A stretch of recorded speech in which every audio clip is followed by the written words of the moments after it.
yarıda, mən belə olmadım yarıda. Yanımda olanda gülürdü üzün, görürdü gözüm, səni sevirdim özüm.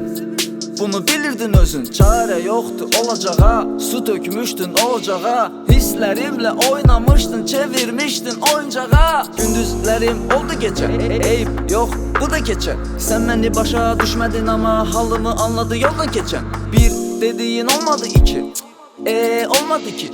Aslında her şey belki de düzeler eğer içinde olmasa kin. Sən elə, hər şey dəyişib, sən gələ. Səsini dəyişib, sən elə.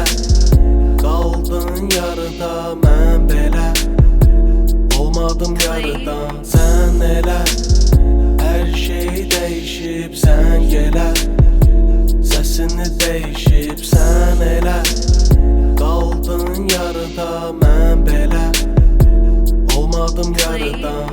Arada dön dala, gör nələr elədin sən. Bütün arzularımızı hədər elədin sən.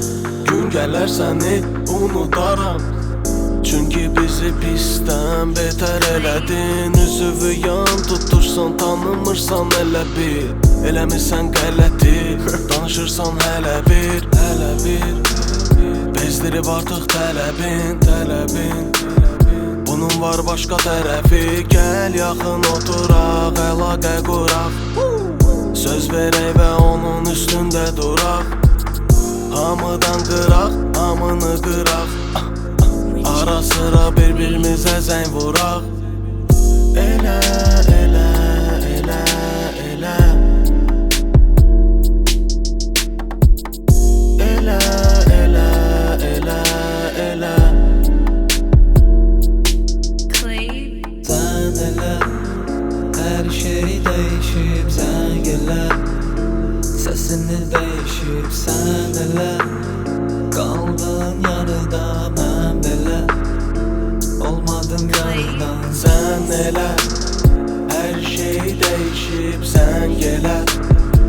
Səsini dəyişib, sən elə.